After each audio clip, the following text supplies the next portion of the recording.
j'ai un peu chaud là. Donc, mesdames et mesdames, mesdemoiselles, je suis très honorée d'être avec vous. Et avant tout, je m'excuse pour le petit retard quand même. C'était pas prévu, mais il y a eu un manque en ressources humaines, on va dire ça comme ça. Et puis il fallait improviser pour gérer la technique. Comme quoi, nous les femmes, nous sommes multitâches. Hein? Ok. Alors, merci à vous d'être là, d'avoir honoré ce rendez-vous. Nous allons faire aujourd'hui 2 ateliers. Le premier atelier va porter sur la confiance en soi. Comment est-ce qu'on peut renforcer? Je pense que finalement, ça ne sera pas nécessaire. Merci quand même. Donc, le premier atelier, c'est comment renforcer la confiance en soi. Et le deuxième, ça va être sur le leadership. Sur le leadership par l'intelligence émotionnelle. Mais avant tout, je vais me présenter à vous parce que je sais qu'il y en a qui ne me connaissent pas. Donc moi, je suis Ingrid Tondieu, conférencière, parce qu'aujourd'hui j'ai la chance d'être avec vous pour ma 4e conférence. Oups, c'est allé trop vite. Coach, parce que je suis allée me former à l'Institut des neurosciences appliquées à Neuilly-sur-Seine, donc de David Lefrançois, scientifique, formateur de coach et businessman. J'ai obtenu mon certificat de coach personnel et professionnel. Aujourd'hui, j'ai l'honneur et la chance, la grâce, le privilège d'accompagner des professionnels et des particuliers sur tout ce qui va être confiance en soi, intelligence émotionnelle, gestion de stress, travail sur les traumatismes comme le deuil, et vous saurez pourquoi. Voilà, et aussi je mets en place ma carrière de formatrice, mais à travers mes conférences pour le moment. Donc voilà. Aujourd'hui, nous allons prendre le temps de travailler sur comment renforcer la confiance en soi pour élever son leadership.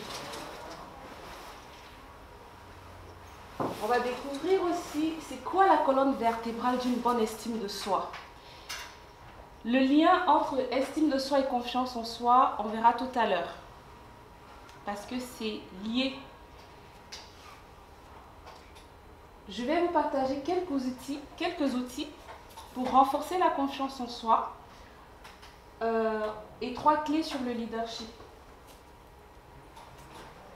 Et vous avez un petit cadeau que je vous ai posé déjà sur vos places là, le test de personnalité. À l'intérieur, en fait, j'ai regroupé les 3. Test de confiance en soi, estime de soi. Alors, c'est qui Ingrid Tondieu en vrai? Je suis née en 1990 d'un couple séparé. Donc, avant que je devienne, c'était déjà le bazar. Donc, voilà. Je suis arrivée et à un certain moment, mon père, j'ai des images qui me viennent en tête, comme quoi mon père, il me dit: tu pars avec ta mère ou tu restes avec moi? Donc là, ça se passait au Cameroun, on était chez papa. Et là, je choisis ma mère, je reçois une gifle. Et quand je me réveille, je suis chez papa, maman, elle n'est plus là. Ça se passait bien parce que papa, c'était un businessman, il avait 2 boîtes qui fonctionnaient bien. Et j'aimais surtout les samedis quand on comptait l'argent ensemble. Il avait un ami qui ramenait une mallette d'argent là. Et je me prêtais au jeu de compter les petites pièces. Donc je dirais, j'étais plutôt dans un cadre qui préconisait une abondance financière. Mais après... Et puis quelques temps après, il y a eu des violences physiques. Je n'ai pas compris qu'est-ce qui s'est passé. Mon papa, il me battait énormément.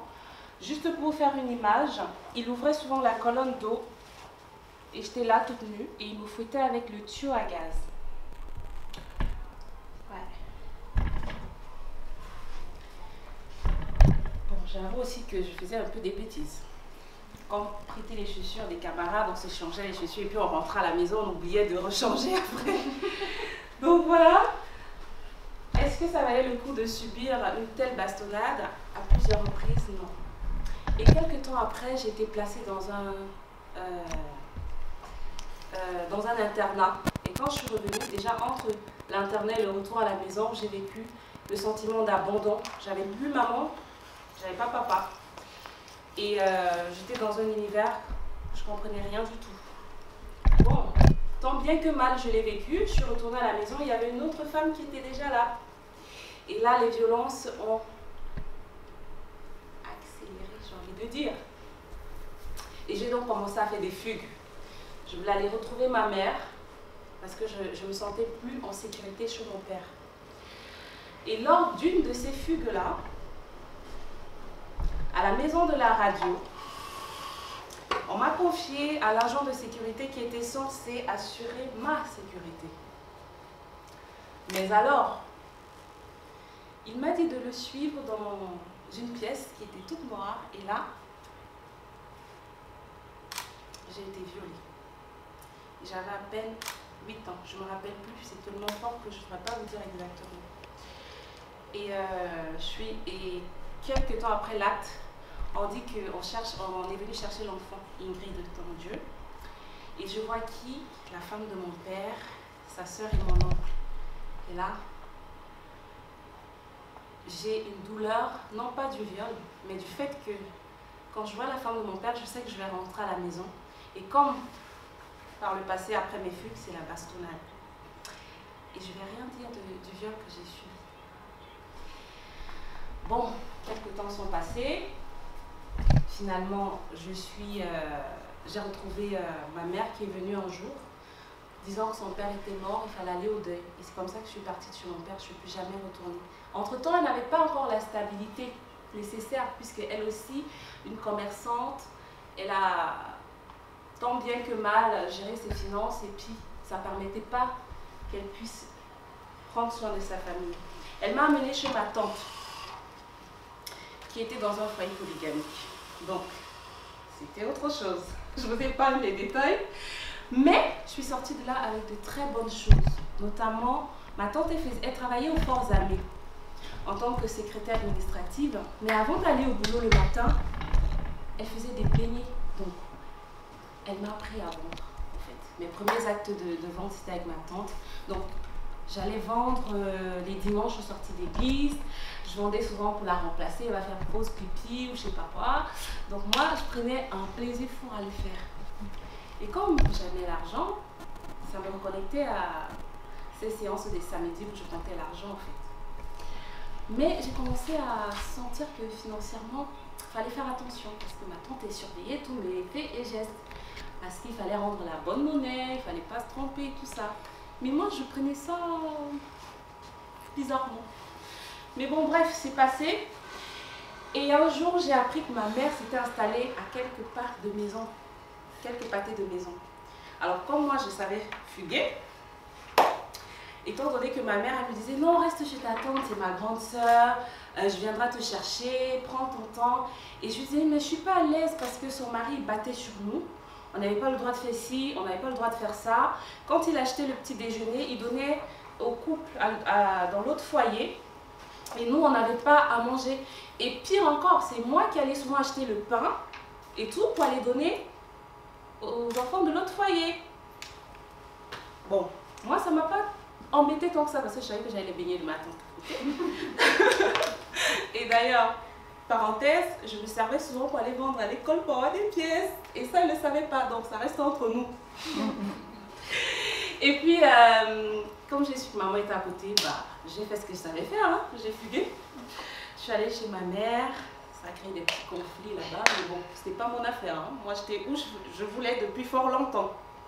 Et je ne lui ai jamais dit que j'avais été violée, mais j'arrivais à l'âge justement de l'adolescence, donc les hormones commençaient à faire leur travail et tout ça remontait à la surface.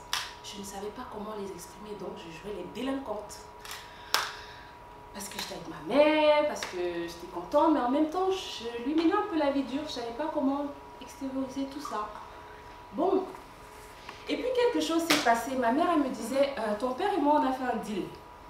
Au secondaire, je devais prendre soin de toi, payer tes études, et au primaire, on rembobine, au primaire, Elle devait s'occuper de moi. Et puis moi, au secondaire, papa, il devait payer les études. Donc, on va voir papa après le CP. Après l'examen, c'est le CP, ouais. Donc, l'examen qui me permet d'aller au secondaire. Après un échec, d'ailleurs. Mais je m'étais promis plus jamais ça. Parce que maman, je voulais que je fréquente pour moi, il fallait que je fréquente pour elle. Et comme c'est un couple séparé, et que tu as une maman, donc attention, hein, parce que sinon maman après elle est jugée et tout le bazar. Donc du coup, je porte tout le fardeau des études. On va chez papa. D'ailleurs, la première fois après tant d'années, maman me dit, t'es sûre que tu vas te rappeler du chemin et tout? Je dis, si, si, si. Et effectivement, c'est ce qui a été fait. Alors, on arrive, on rencontre papa. Et les parents, ils causent et puis on sort le contrat sur la table.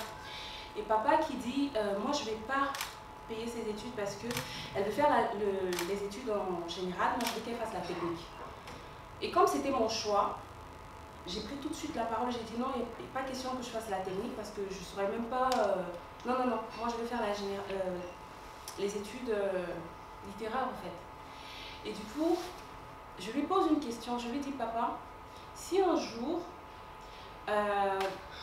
dans une émission de télé, on dit qu'il y a 5 personnes qui sont allées sur la Lune ou dans l'espace, et que parmi ces 5 personnes, il y a ta fille, tu entends Ingrid tendue.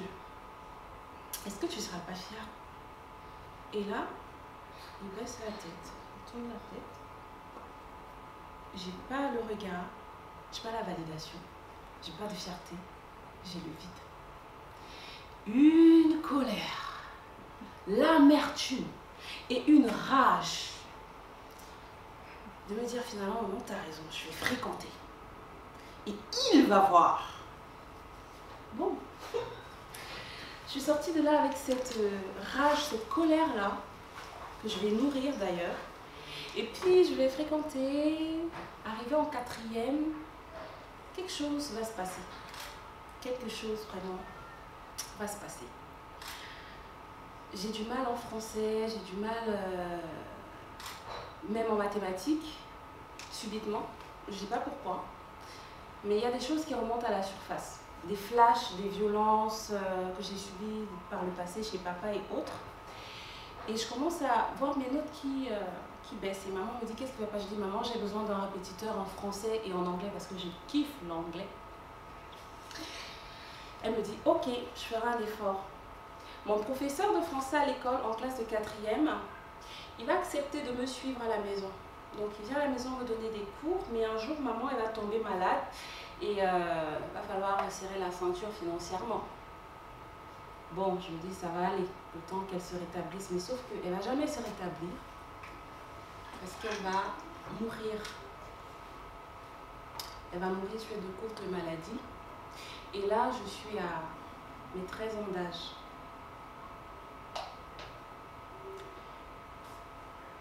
Et tout s'écroule au fait. L'idée de, j'aurai l'examen pour honorer maman, comme ça papa il va voir que finalement elle a su assurer. Maman qui me disait, j'aimerais bien que tu grandisses, comme ça on fera des voyages et j'ai hâte d'être à ton mariage. Je vois tout ça s'écrouler. Et je me dis, mon Dieu, est-ce que c'est normal une vie comme ça? Donc, avec la douleur, avec la peine, je vais aller voir une grande sœur au quartier qui prenait des médicaments pour les coupe-faim en fait. Moi, je vais aller me servir, je vais prendre une plaquette et je vais prendre tout d'entre elles. Parce que j'en avais marre de cette douleur. Par contre, ça n'a pas fonctionné. Je ne me suis pas suicidée, malheureusement, ou heureusement. Et je me suis dit, ok, ça n'a pas marché, qu'est-ce que je peux faire? J'avais pas le courage de prendre le Javel, parce que j'avais acheté un bidon, mais j'ai jamais eu le courage de le prendre. Et je vais parler avec cette grande sœur qui va me dire qu'elle aussi, elle a son père qui est orphelin depuis ses 13 ans. Mais parce qu'il a cru et il a su comment dépasser tout cela, il a fondé cette famille et c'est pour ça que je la connais aujourd'hui. Parce qu'elle, finalement, elle était comme une grande sœur pour moi. Et comme une maman même, je dirais, parce que C'est en l'observant se maquiller, s'apprêter que j'ai appris. Et elle va me dire que, tu vois, si papa s'était suicidé ou si papa n'avait pas voulu continuer de vivre, nous ne serions pas là aujourd'hui. C'était une famille de 9 enfants. Donc, j'ai envie de dire, le mec, il assurait. Parce que côté suivi éducationnel, c'était le top, en tout cas, de ce que moi, je percevais. Donc, quand elle me dit ça, je me dis, waouh, bon, peut-être que je peux essayer de voir les choses. Ok, mais comment tenir, comment continuer de vivre lorsqu'on n'a pas de mère pour nous faire à manger, lorsqu'on va à l'école, lorsqu'on n'a personne pour nous payer des études, on se dit, bah, finalement, qu'est-ce que je deviens?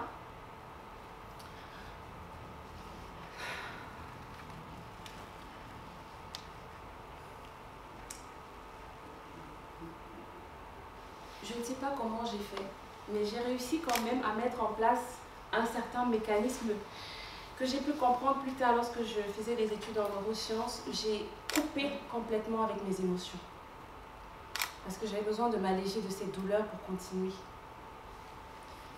Donc le fait d'avoir coupé mes émotions m'a permis de continuer, mais pour continuer il a fallu que je trouve une raison.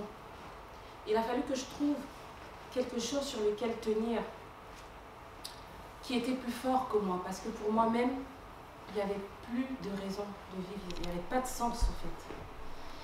Parce que quoi? Je me disais, j'ai eu une enfance dégueulasse, mon adolescence, je ne sais plus à quoi elle va ressembler, mon futur, n'en parlons même plus.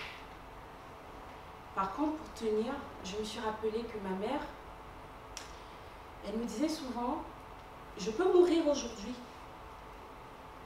et j'aurais vécu ma vie. Par contre, j'aurais un souci pour toi qui va rester. Et je me suis dit, est-ce que je peux lui dire? Ah non, je ne peux pas dire aujourd'hui que je peux mourir et j'aurais vécu ma vie. Hein. C'est n'importe quoi. Si c'est ça la vie, je ne sais pas pourquoi je suis venue dans ce monde. Après, je me suis dit, non, ça ne vaut pas la peine de penser à ça. Et puis, je me suis dit, puisque j'aimais ma mère et que j'ai une dent, je dirais même 45 dents contre mon père, je vais vivre pour obtenir mon bac. Parce que ma mère voulait que j'ai mon bac. Je vais vivre pour voyager, aller en France. Parce que ma mère, elle voulait que j'aille en France. Et je vais vivre pour travailler en tant que soignante parce que c'est ce que ma mère voulait que je fasse. Je vais honorer sa mémoire. Donc, ces 3 objectifs-là m'ont permis de tenir. Est-ce que c'était facile? Non. Parce qu'il y a des soirs où j'avais faim. Il a fallu que j'aille chez ma voisine qui est devenue comme une marraine pour moi, pour manger. Et quand je n'allais même pas, c'est elle qui venait me chercher. Toi, tu es où depuis? Viens manger ici.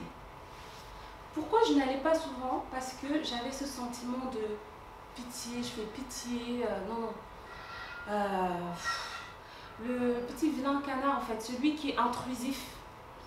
Et à un moment, je me suis dit, si je m'accoutume à ça, je risque rien faire. Mais comment faire autrement? Comment? J'avais ma famille maternelle, mais je n'ai pas eu cette grâce d'être dans cette famille où on apporte une assistance affective. C'est-à-dire que quand tu perds ta mère, les tantes, les oncles, tout ça, on te prend. Non, moi, on m'a laissé dans la maison de maman là-bas. Et Dieu merci, elle avait cette maison. Au moins, j'avais où dormir. Donc, ça faisait un problème de moins sur ma liste. Je pouvais réfléchir comment manger, comment avoir de l'argent. Avant qu'elle ne décède, je jouais au basketball. Je suis retournée jouer au basketball, mais cette fois-là, c'était différent parce que c'est grâce au fait de taper la balle, de sortir cette colère qui me permettait d'alléger un peu mes souffrances. Et mon coach de basketball, comme il me connaissait, il me laissait faire, il me donnait des conseils. Parfois, il me donnait 2000 francs CFA de plus que les autres comme prime de match. Et je me souviens que j'avais ma tennis qui était déchirée parce qu'elle me servait pour aller à l'école, pour les entraînements, pour tout au fait. Et j'avais une deuxième, c'était celle de maman. Et je suis allée voir mon coach, j'ai dit, coach, ça ne va pas. Il me dit, qu'est-ce qu'il y a? Et vous savez comment il m'appelait? Shaquille O'Neal. Qui en est Shaquille O'Neal dans la salle? Un grand joueur de basketball américain avec un gros gabarit comme ça, oui, parce que j'étais quand même costaud d'avant. Hein. Et plein d'énergie, le mec, il te dégage un plan et puis boum. Hey, moi, à Shaquille O'Neal, j'ai dit coach, quand même là, qu'est-ce qui n'a pas marché? Moi, Shaquille O'Neal. Je ne comprenais pas pourquoi. Et puis j'ai accepté juste. Je vais vous dire pourquoi. Parce que quand moi je défendais, les gens ils croyaient que je jouais au basket parce que je veux gagner. Alors moi je sortais mes problèmes sur le terrain. Hein. Donc il ne fallait pas passer quand j'étais là. Ou alors quand j'avais le ballon, il ne fallait pas me chercher. Donc comme quoi, j'ai quand même pu trouver un moyen pour me soulager émotionnellement. Donc voilà, alors comment je fais pour payer mes études? J'ai ma tante qui me dit, j'ai des produits cosmétiques, tu vas prendre, tu vas vendre. Et puis tu vas ramener l'argent, on va mettre un peu pour te payer l'école. Moi, je commence à faire le business, je vois que ça fonctionne. Je dis, ma tante là, elle me met même l'argent comme moi. Bon, on va se séparer. Je prends ses produits, je m'avais lui remettre. Et je prends mon argent, en fait, son argent qu'elle m'avait donné. Je prends mon bénéfice, je lui donne une partie du bénéfice. Je dis, c'est tout, hein? Elle me dit oui, j'ai dit ok. Donc je prends l'autre partie du bénéfice, là, la moitié que j'ai conservée. Je m'en vais acheter mes propres produits cosmétiques. Et je commence à vendre les mèches, le rouge à lèvres, tout ce que vous pouvez imaginer. Et c'est comme ça que je vais épargner de l'argent petit à petit. Je vais pouvoir m'acheter une nouvelle paire de tennis, je vais pouvoir m'acheter un peu de quoi manger, je vais pouvoir continuer d'évoluer comme ça au fait. Je vais épargner, après je vais multiplier des petits trucs comme ça. Qui va me permettre d'épargner et de faire la demande de visa, la demande de visa. 2 échecs. Et tu te dis, donc moi je vais rester dans ce pays où pour avoir le travail, il faudra avoir un oncle qui travaille quelque part, où moi j'ai personne, c'est pas possible quoi, je reste pas là. Donc, troisième demande. Et là, elle est validée. Puis j'arrive en France, après un passage au désert, je réserve ça pour la prochaine fois, sinon ça fait trop long. Un passage au désert, j'arrive quand même en France, et puis je vais me former en tant qu'aide-soignante, je vais avoir mon diplôme d'État, qui va me permettre de travailler dans la APHP à Paris, puis dans le Mans, aux Têtes Rouges, les maisons d'accueil pour les personnes en situation de handicap et de repos. Et un jour, je somatise tout ça. Toutes ces souffrances émotionnelles, ça passe au niveau de mon thorax. Donc là, j'ai des hernies discales, donc 3. J'ai un pourquoi qui se fait de plus en plus fort et je me questionne sur pourquoi je fais ce métier, pourquoi je suis ici, pourquoi. Je me rends compte qu'effectivement, c'était mes 3 objectifs. Obtenir le bac, voyager pour la France, travailler en tant qu'aide-soignante pour honorer la mémoire de ma mère. À quel moment je vis ma vie? C'est quoi même, finalement, ma vie? C'est qui suis-je, au fait? Quelle est ma place? Quelle est mon importance sur Terre? C'est ainsi qu'en faisant ce travail sur qui je suis, où je vais, qu'est-ce que je fais de ma vie? Je me rappelle que j'avais un rêve, j'avais même, je dirais, des rêves. Au-delà de toute cette souffrance, de tout ce parcours de vie-là, je voulais ouvrir un orphelinat. Je voulais accompagner des personnes justement pour qu'elles puissent trouver la force de se dépasser lorsqu'elles traversent des situations difficiles. Et pourquoi? Parce que oui, j'étais orpheline, ma mère l'était. Pourquoi? Parce que j'avais remarqué que malgré cette vie que je vivais tant bien que mal, j'avais quand même des camarades, des personnes qui venaient à moi pour me demander conseil. Et je vous jure que je ne sais pas qu'est-ce que je leur racontais, mais ça marchait. Et elles revenaient à moi. Et c'est donc en faisant le lien avec mon passé, toute cette histoire, que je me suis dit, bon, et si j'allais voir dans l'univers du développement personnel? C'est ainsi que j'ai atterri dans le monde du coaching. Je me sers donc de mes expériences, de mes outils personnels et celles acquises pendant ma formation pour pouvoir aider les personnes, hommes comme femmes, à traverser les situations difficiles, à se fixer les objectifs, à mettre en place un plan de réalisation. Est-ce que c'est facile? Non. Par contre, si tu n'as pas un objectif, tu vas tirer dans tous les sens. Si tu as un objectif, tu auras des obstacles, tu auras des difficultés. Si tu ne sais pas gérer tes émotions, tu vas abandonner. Ou alors tu vas arriver avec beaucoup de casse. Donc l'idée, c'est de permettre le gain de temps, canalisation d'énergie, avoir l'assurance, la confiance. D'accord? Je vous sens silencieuse. Bah, c'est le partage hein, de vos émotions. Votre parcours, il est quand même assez atypique. On va le dire comme, enfin, je vais le dire comme ça. Donc oui, il y a quand même beaucoup de choses. D'accord. Donc il faut quand même que nous on assimile tout ça aussi. D'accord. Vous pouvez prendre un verre d'eau si vous avez besoin. Et pour vous laisser digérer, je vais vous mettre cette petite vidéo.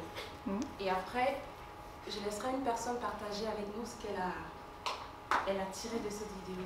Alors, Kaby, c'est où le play? S'il te plaît.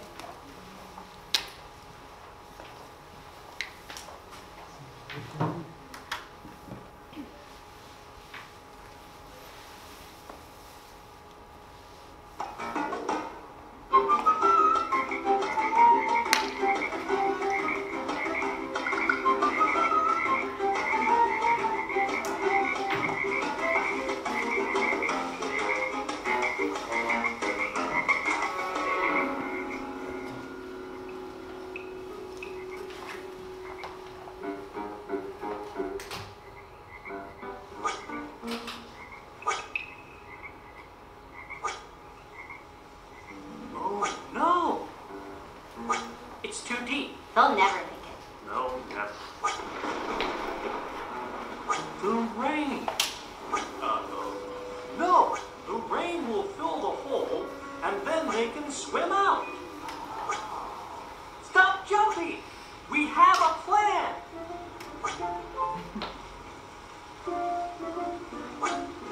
Stop. We're going to wait for the rain to fill the hole. Why aren't you listening to them? You'll never make it. It's too high.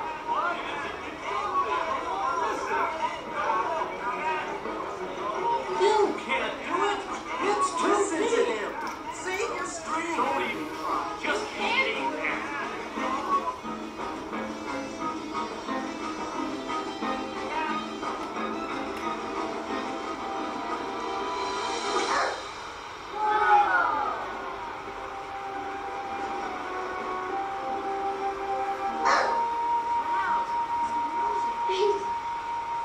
Thank you for encouraging me. Encouraging?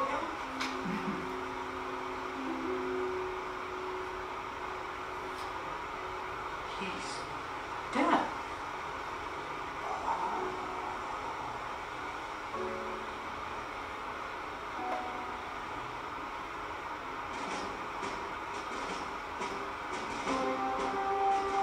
Come on!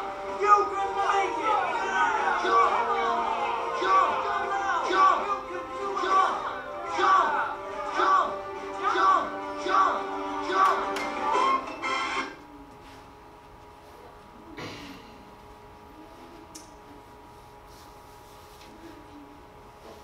Qui veut bien partager avec nous ce qu'elle retient de cette vidéo? J'ai trouvé très intéressante. Une bonne confiance en soi, ça permet de pouvoir, je dirais, passer tous les obstacles et arriver à ses fins.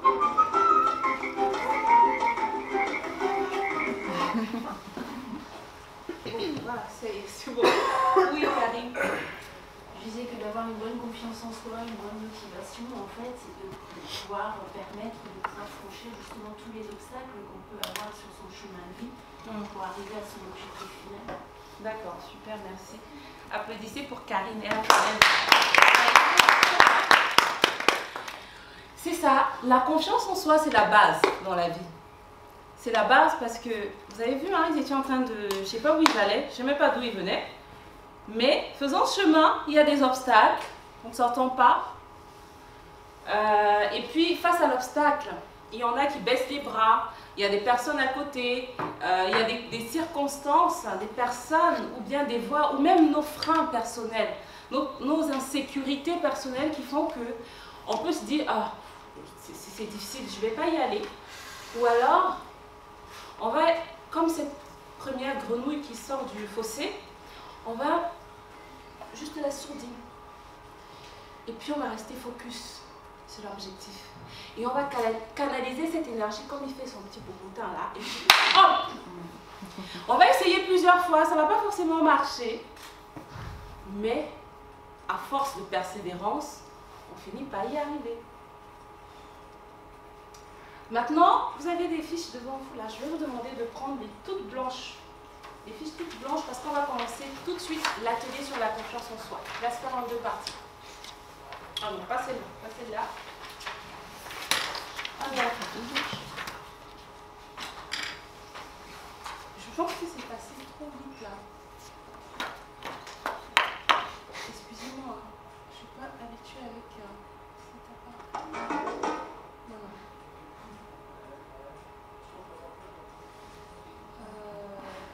non. Ouais, il y a un souci avec les slides, mais c'est pas grave. C'est quoi la confiance en soi? C'est quoi la confiance en soi selon vous? Qui peut nous partager sa définition personnelle de la confiance en soi, sachant que nous sommes ici entre nous. Tout ce qui se dit, ça reste entre nous. Nous sommes tenus aucun jugement, les unes par rapport aux autres. Et on est là pour partager. Est-ce qu'il y a une personne qui veut donc nous donner sa définition personnelle de la confiance en soi? Ouais. Savoir écouter sa voix intérieure. D'accord. Super. Qui d'autre? Avoir l'estime de soi pour avancer. Oui. Ouais, exactement. Super. Oui. Avoir de l'assurance. Ouais. Et avoir confiance en ses capacités. D'accord. Exactement. Vous avez donné des différentes réponses, mais toutes sont valables. La confiance en soi, c'est la capacité à avoir l'assurance en ses capacités personnelles. La confiance en soi, c'est le fait de se dire, quelle que soit la situation qui va arriver, je serai capable de faire quelque chose. On ne sait pas quoi, mais on se dit, je vais gérer. Est-ce que je vais bien gérer? Est-ce que je ne vais pas bien gérer?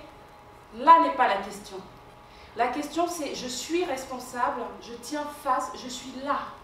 C'est ça avoir confiance en soi. Et la confiance en soi, c'est dans différents domaines de vie. Il y en a pour qui la confiance en soi ne pose pas de soucis en termes de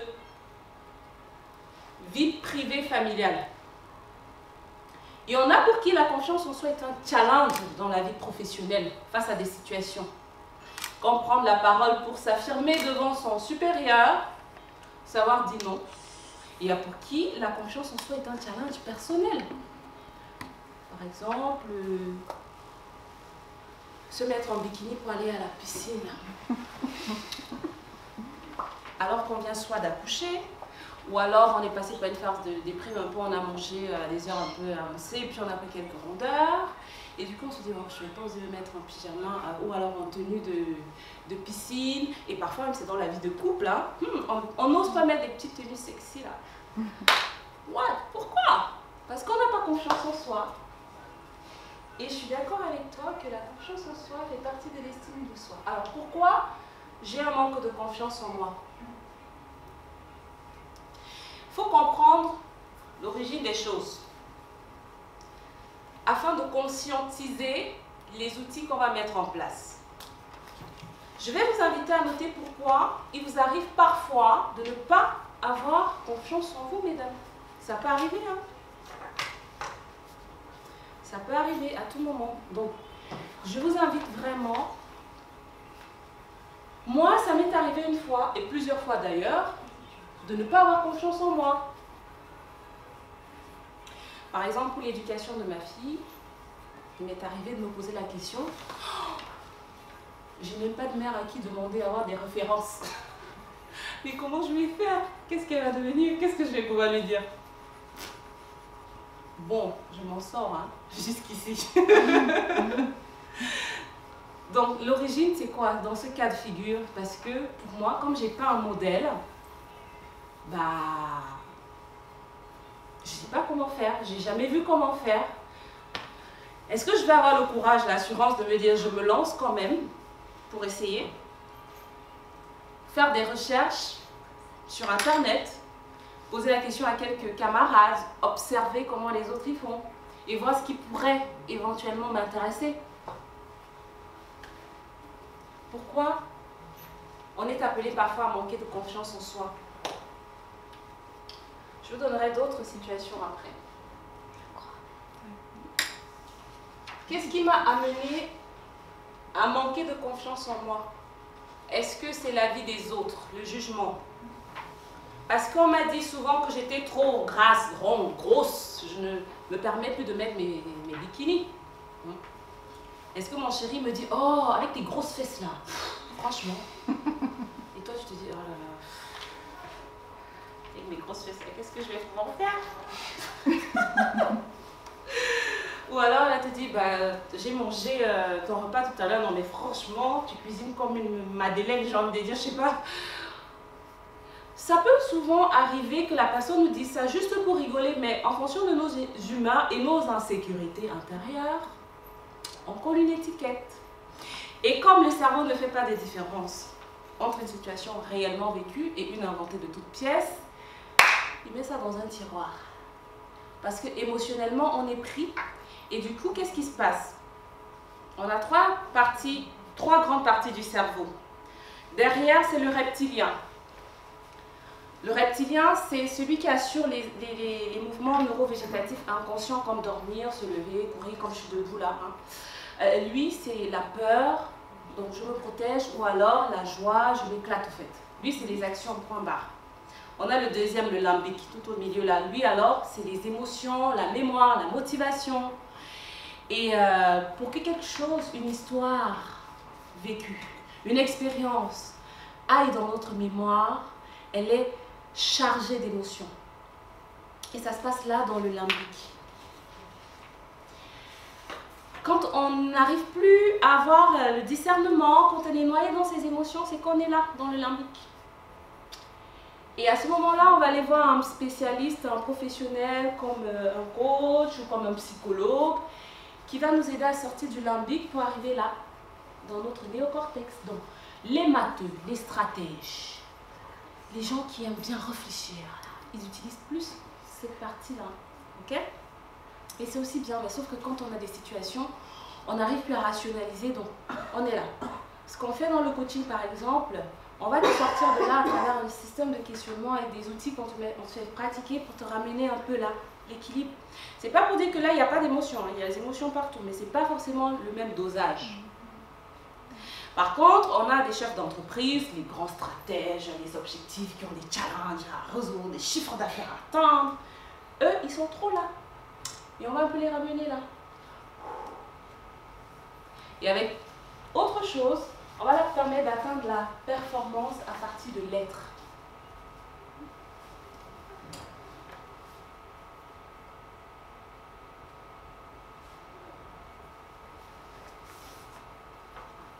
Quelle est la colonne vertébrale de la confiance en soi?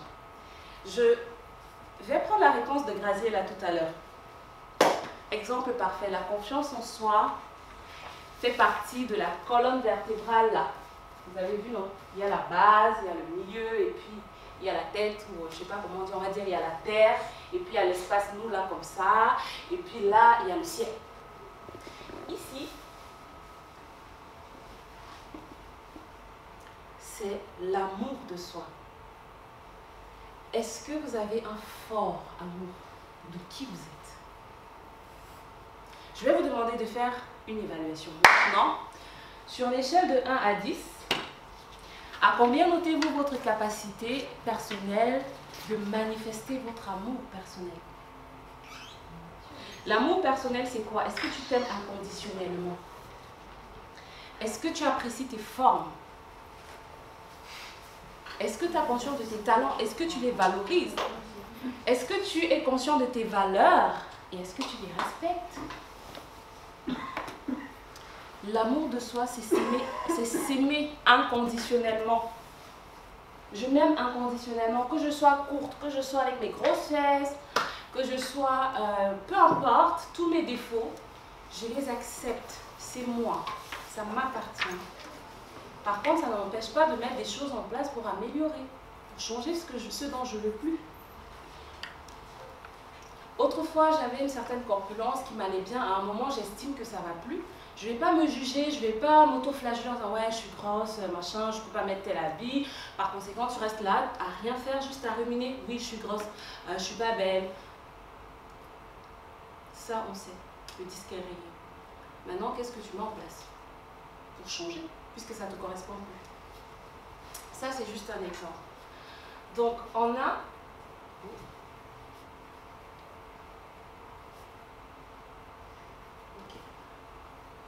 Après l'amour de soi, il y a l'image de soi. Quelle importance accordez-vous à votre image personnelle? Est-ce que mon image que j'ai de moi, c'est par rapport au retour que les autres ont de moi?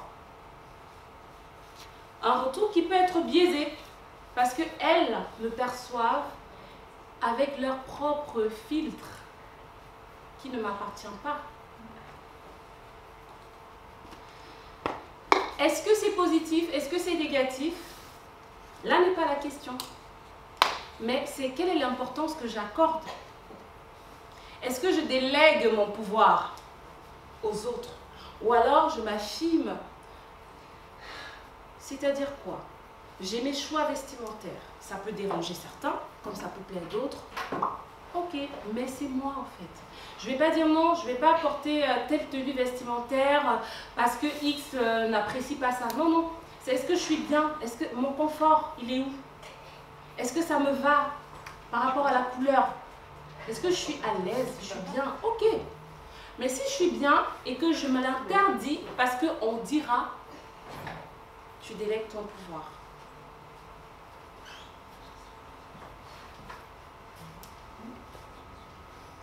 Le rapport à l'action.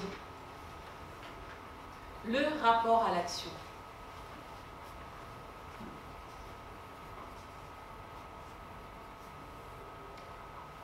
Quelle est ma capacité d'oser dire non avec bienveillance? Quelle est ma capacité de donner mon idée et d'apporter des arguments? Et surtout de rester fidèle à ces arguments-là, à la cause que je défends, à mon point de vue. Cela ne veut pas dire que je ne vais pas considérer le point de vue des autres. Je vais prendre un exemple. Une jeune femme qui veut... il y a un monsieur qui va venir demander une jeune femme en mariage. Le monsieur, disons qu'il est en train de se chercher. Socialement, il est en train de se faire un nom. Ou professionnellement. La famille de la femme va dire non, on ne veut pas que tu épouses ce monsieur parce qu'on n'est pas sûr que financièrement tu seras à l'abri du besoin. Mais elle, par amour, elle va se dire j'aime ce monsieur, c'est avec lui que je vais aller. On va pouvoir faire des choses ensemble, on va expérimenter, je vais le soutenir, on va y arriver, on va construire. Mais la famille dit non. Elle s'oppose parce que elle, la famille, a besoin que la jeune fille aille dans un foyer où il y a déjà tout, hein, une maison en or, tout est doré, le monsieur il a les finances, tout ce qui va avec en fait, le bien matériel. Donc ils vont s'opposer au mariage et puis certaines personnes ou certaines jeunes filles, certaines jeunes dames dans ces situations-là vont suivre l'opinion familiale au détriment de leur amour. Et d'autres, quelques-unes, vont aller à l'opposé de la famille par amour. La question à se poser est, est-ce que j'assume? J'assume mon choix? C'est là la question. Assumer son choix et tenir ferme, tenir bon. Donc, voilà pour ce qui est, du rapport à l'action. Donc, pour conclure cette petite partie-là, l'amour, l'estime de soi a 3 composantes. L'amour de soi, l'image de soi et la confiance en soi.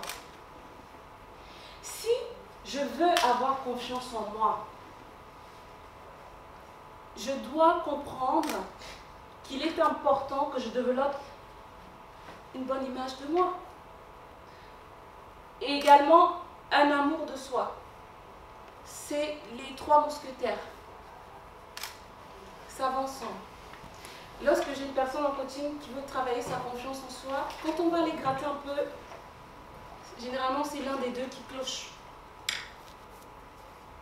Donc en un, est-ce que je m'accepte? Est-ce que j'ai de l'attention pour moi-même? Est-ce que je prends le temps de me faire du bien? En 2, c'est l'affection. Est-ce que je m'apporte de l'affection? Est-ce que je tombe amoureuse de ma personne? Est-ce que je m'aime? L'attention qu'on manifeste, que l'on a pour nos enfants, pour notre conjoint, est-ce qu'on a la même attention pour nous? Je vais un peu m'y gratter parce que je commence à faire les la. Permettez-moi. Donc la question que je voudrais vous poser, mesdames, c'est que, est-ce que vous avez la même attention pour vous? Les mots d'amour que vous dites souvent à vos chéris, aux chéris, parce qu'on n'en a pas plusieurs quand même, aux chéris ou les chéris, parce qu'avec les enfants aussi, hein, est-ce que vous vous dites? Quelles sont vos phrases d'amour personnelles? Généralement, c'est « je ne suis pas belle, je ne suis pas efficace, je suis fatiguée ». Mais est-ce que vous avez des phrases d'amour? Pour soi ou Pour soi. Moi, je parle de toi. Il n'y a pas la place pour le chéri ici aujourd'hui. Le chéri, là, c'est toi. Il y en a qui ne s'aiment pas, qui ne savent même pas comment s'aimer. Je vais vous prendre un exemple. Généralement, les gens qui viennent en coaching de couple, ou bien qui ont des problèmes dans la relation, l'une des causes, c'est quoi? Insécurité intérieure. Tu n'as pas assez d'amour pour toi-même. Elles ne savent pas comment aimer le conjoint parce qu'elles-mêmes ne s'aiment pas. Elles ne savent pas comment s'aimer. Bah, comment tu veux aimer quelqu'un, donner de l'amour que tu n'as pas toi-même? Parce que la profondeur du vide intérieur va dépendre de la dépendance affective. Donc, ayez des phrases d'amour, tombez en amour pour vous-même. Prenez le temps de vous faire du bien. Je sais qu'il y en a parmi nous ici qui font cela. Mais est-ce que c'est avec intention? Est-ce que c'est avec conscience que c'est... Je ne me mets pas du make-up, je ne m'habille pas parce que je veux faire plaisir à l'autre. C'est mon plaisir d'abord. L'autre, c'est le bonus. Et plus tu seras en amour pour toi, l'autre va se sentir en amour. Il va même parfois se poser des questions. On dirait que ma chérie a un nouveau dragueur qui tourne autour d'elle. Comment ça se fait que depuis un certain moment, elle prend plus de temps pour se maquiller, elle fait plus attention à ses tenues et tout ça. Bon, je sais qu'il y en a parfois qui jouent la carte de la femme hypocrite. Moi, je ne juge pas, hein, parce que ça peut aussi aider. Hein. Elle va dire non, mais c'est pour toi, mon chéri.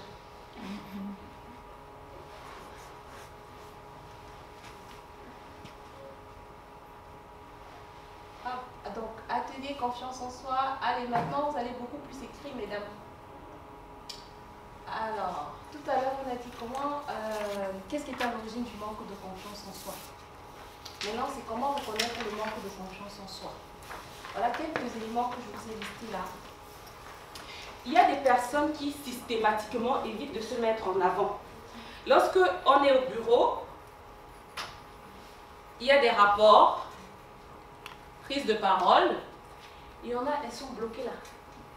Elle va dire non, je vais voir ma collègue telle pour qu'elle fasse la présentation. Ou alors c'est souvent dans le couple, non, c'est le mari qui gère tout ou c'est la femme qui gère tout. Quand on fait des sorties, c'est la femme qui est toujours en avant, le mari en retrait ou bien... C'est pas... Après les causes, les raisons pour lesquelles on fait ça peuvent être diverses. Mais dans le cas de la confiance en soi, généralement, ces personnes, elles évitent de se mettre en avant parce qu'elles ne savent pas se valoriser. Elles n'ont pas confiance en elles. Elles se disent, non, mais qu'est-ce que je vais pouvoir dire d'intéressant? Ou alors son travail, elle ne va pas oser rendre son rapport, elle va passer beaucoup de temps à recorriger, relecture, remise au point, parce qu'elle ne veut pas se mettre en avant. C'est un système de sabotage en fait.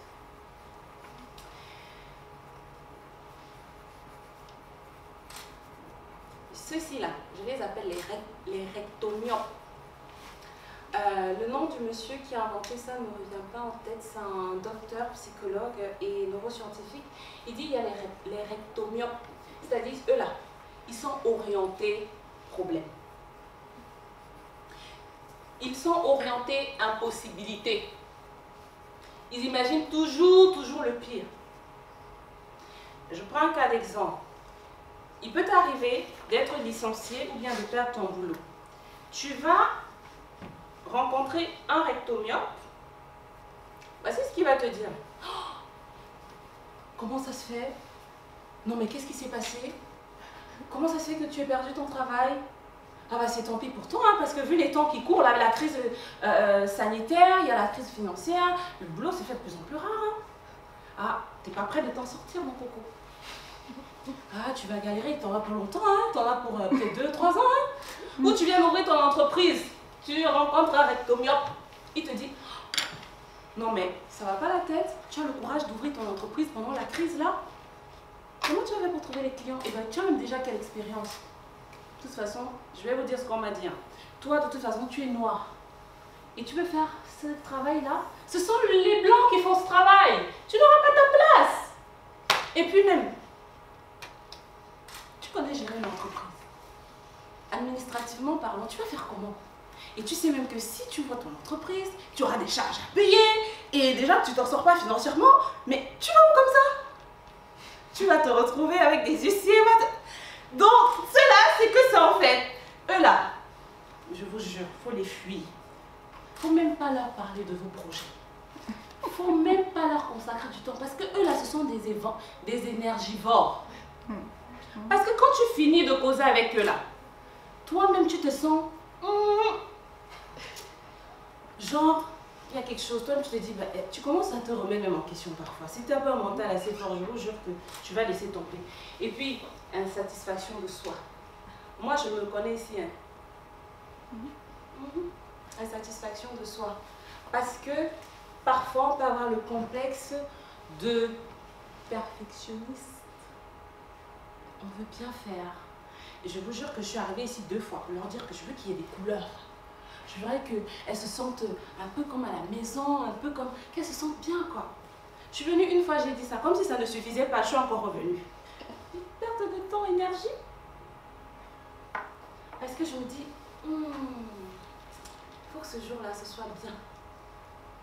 Mais, je vous assure quand même que j'ai travaillé.